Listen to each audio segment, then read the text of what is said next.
Bitta odam tahorat qilib, endi bunday sovuq emas, Madinada ko'p bunchalik sovuq bo'lmaydi. Tahorat qilib, haligi tapchikasini uning qo'ltig'iga qistirib kirib keldi-da, 2 rakat namoz o'qidi. Sahobalar bilan birga o'tirib, haligi joyda darsga qatnashib ketdi. Payg'ambarimiz sollallohu alayhi vasallam dars o'tib turgan edi.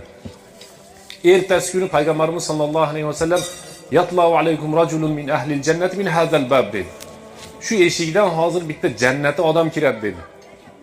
Shunda kechagi odam yana tahorat qilib, yaqturul ma'u min lihyatihi dedi. Soqollaridan suvlar oqib turgan ekan, kechagi odam yana kirib keldi. 3-kun yana aytildi. Payg'ambarimiz sollallohu alayhi vasallam shu eshikdan hozir bir jannati odam kiradi dedi. Birinchi kuni ham, ikkinchi kuni ham, uchinchi kuni ham bitta odam kirdi. Shu kechagi odam kirdi yana jannatdan.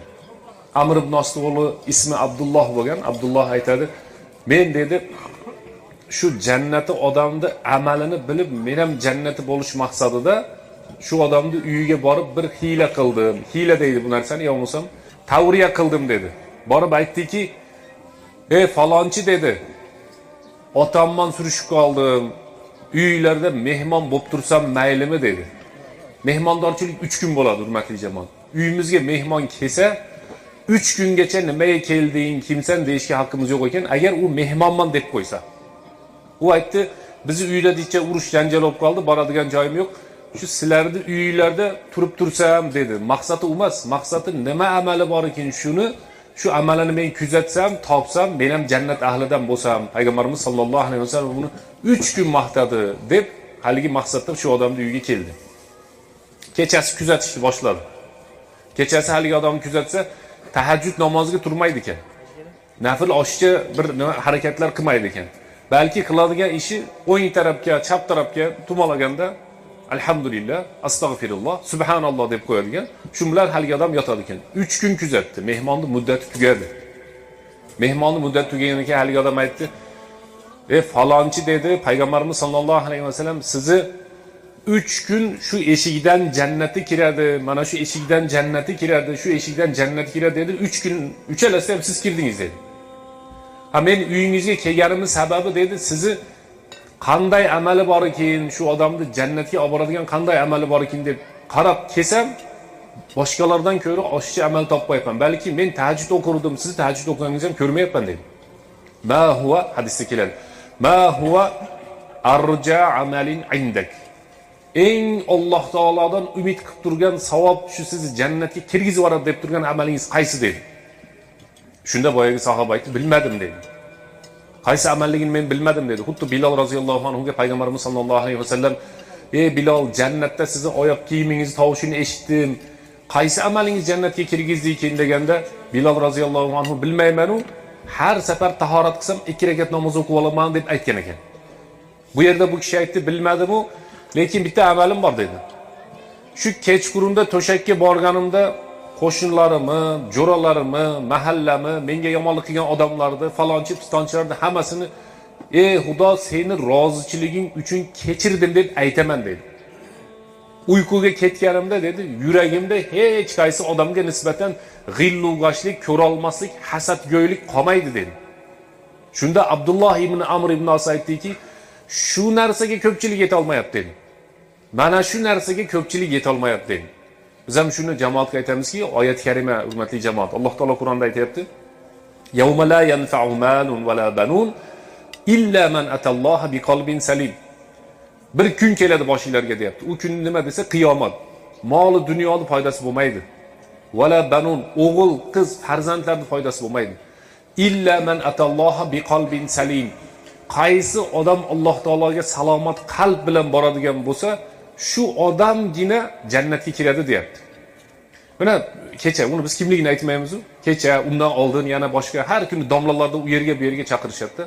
Ikkita qo'shni urushib qolsa, ikkala qo'shnini o'rtasini, "Hoy, to'xtab turing, hozir siz gapirasiz. Hoy, siz gapirasiz" desangiz, uni namozi, ro'zasi, umrasi, ibodatini hammasini chekkaga surishayotganini ko'rib, bular musulmonmi, musulmon emasmi deyaverasiz.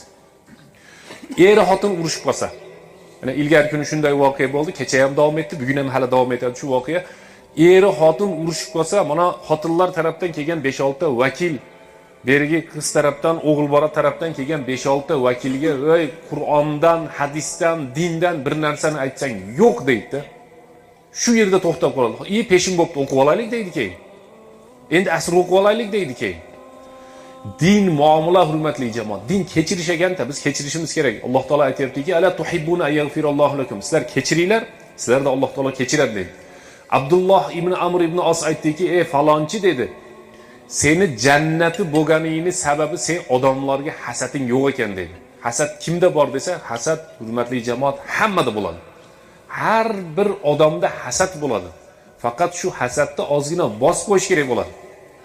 Men dedi, uyquga ketishimdan avval hammani kechirib, hammadan rozi bo'lib, hech kimni yomon ko'rmayman, hech kimga hasad qilmayman, hech kimga ko'ra olmaslik qilmayman, hammasiga bir xil muomala, ertaga hammasi bilan chiroyli gaplashib ketaveraman deb uyquga ketaman. Iza awaytu ila firoshi dedi. Uyquga ketsam hammaga ko'nglim oppoq qilib, keyin uyquga ketaman dedi. Amr ibn Os aytdi, shunga biz yeta olmayapmiz dedi. Ana biz ham hurmatli jamoat namozlarni Xudo xolasa joyiga qo'ydik. Ro'zalar yaqinda keladi, tutamiz. Umra, haj yoki boshqa ehson, kasal ziyorat, to'ylarimiz ham diniy bo'lib qoldi. Lekin bitta narsaga biz hal yeta olmayapmiz. Bu qiyin masala. Namozdan ham qiyin. Boshqa narsalardan ham qiyin. U nima desa, u boshqa odamlarni kechirish ekan hurmatli jamoat. Buni bunaqa xatosi bor. Xato hammada bor. Ayib hammada bor. Qaysi odam manzallazi masa aqattu gunoh qilmagan, xato qilmagan, kamchilik qilmagan kim bor ekan? Har bir odamda xatosi bor. Biz o'sha odamlarga nisbatan salomat qalbda bo'lsak, bu eng qiyin masala. Alloh subhanahu va taolo bizni nima qiladi? O'zi kechiradi. Alloh taolo hammalarimizga ham tavfiq bersin, hidoyat bersin. Bu qishni o'rtasida qilingan ehsonni, shu savudi kunda qilinayotgan to'ylarda ham, ehsonlarda ham Alloh taolo o'zining dargohida qabul qilsin. Uzoqdan yaqindan kelgan mehmon jamoatlar qadamiga savob yozsin. Subhan robbika robbil izzati amma yasifun va salamun alal mursalin. Alhamdulillahi robbil alamin. Yedirgan, ichirgan, to'ydirgan mo'min musulmonlar safidan qilib yaratgan Alloh taologa hamd va sanolar bo'lsin. Dasturxon chaqirib bizni mehmon qilib bu joyda issiq ovqat, issiq choy, chiroyli noz-ne'matlarni qo'ygan uyli egasini Alloh ihsonlarini qabul qilsin. Ikkala yoshlarga ham Alloh taolo baxtli, saodatli hayot bersin. Shu savdoda xizmat qilgan aka-ukalarimiz, osh yegan, choy qilgan, uydagi xizmat qilgan yaqinlar, hammalarni ham qanday shar'iy tilak, maqsadlar bo'lsa Alloh taolo o'zi yetkazsin. Bu savdoda kelgan jamoatga ham Alloh taolo qadamiga savob yozsin. Shu yerda sabr qilib o'tirib, issiq uydan ko'ra shu ehson qatnashib qo'yaylik deb kelgan butun jamoat qadamlariga Alloh taolo savob hasanatlar yozsin. Bi rahmatika ya arhamar rohimin.